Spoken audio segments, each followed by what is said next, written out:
Hey backpackers, this is Juan from Juan Backpacks, and I'm here today to share with you my system, my footwear system for hiking in wet, cold conditions.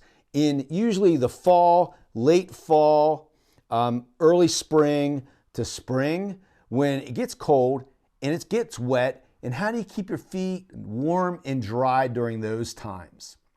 So let's take a look at what I did this past weekend. I did the Black Forest Trail. It was 30 degrees, some days in the 30s. Other days it was in the low 40s, so it was pretty chilly out there. And there was a lot of rain, and we hiked through a lot of water. We were in water a lot, swampy areas, water ankle deep, calf deep, an inch of water laying on the trail, and we hiked in water every single day for a significant part of the day. So how did I keep my feet really warm and dry in those conditions? And here's the system that I used, and it worked perfectly. First off, the shoes. I think it's really important if you're going to do this. I like trail runners. I don't go to boots until the snow gets deep, and I really have to use something that has a lot of insulation to keep my feet warm. So if I got light snow, which we did experience light snow, laid on the ground a little bit, but not in any depth, in sleet, and as I said, lots of rain over the days that we were out on the Black Forest Trail. So the core of my system is my trail runners. I use Lone Peak Ultra Lone Peaks.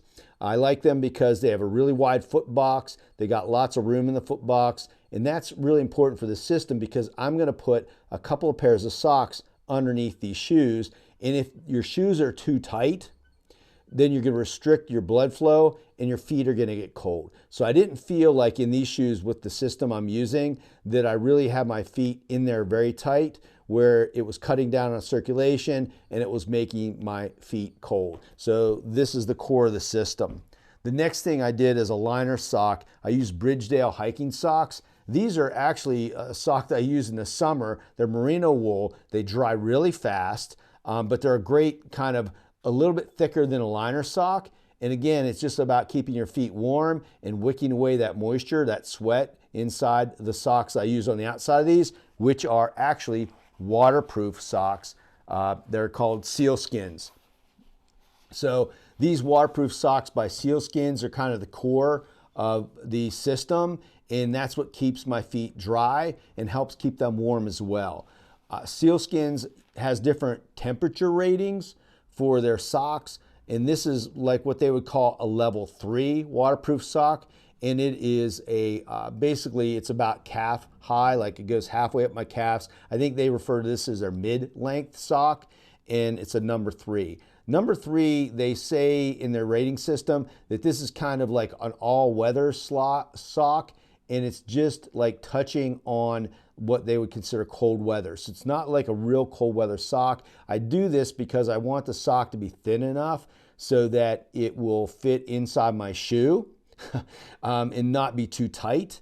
And also because I feel like the thinner sock in that fall to late fall is enough to keep my feet warm, and it was really. Again, temperatures of 30s and 40s, perfectly fine. So what I do is, again, I put on these hiking socks, these merino wool hiking socks that are pretty light. They're quick. I know they dry quick in the summer, and then I put these socks over top, and then I put my trail runners on. And I walked through a lot of water, a lot of cold stuff this past weekend on the Black Forest Trail, and I was perfectly fine. Now, I will say this. These socks are not going to help you if you wade into water that's over top of the sock. And that's, I think, an important consideration. When we were out there on the trail, we had lots of high water. We had a lot of water on the trail and a lot of creek crossings too, a lot of creek crossings. And most of those creek crossings were not over the top of the sock. When I came to a creek crossing, this is just me personally, what I do. When I came to a creek crossing that was over top of my socks and I felt like I was in danger of getting water into my socks, I really just literally took off both pairs of socks. Yeah, it was a little cold. It was in the 40s, in the high 30s at times when we were crossing. And I took off both of my socks and I put them in a safe place to keep them dry while I did the crossing, and just put on my trail runners just by themselves. And so they drain really fast. I went through the wading, I went through the creek, came out the other side, immediately dried my feet off, put my socks back on, put my sealskins back on, put my shoes back on, and just kept hiking.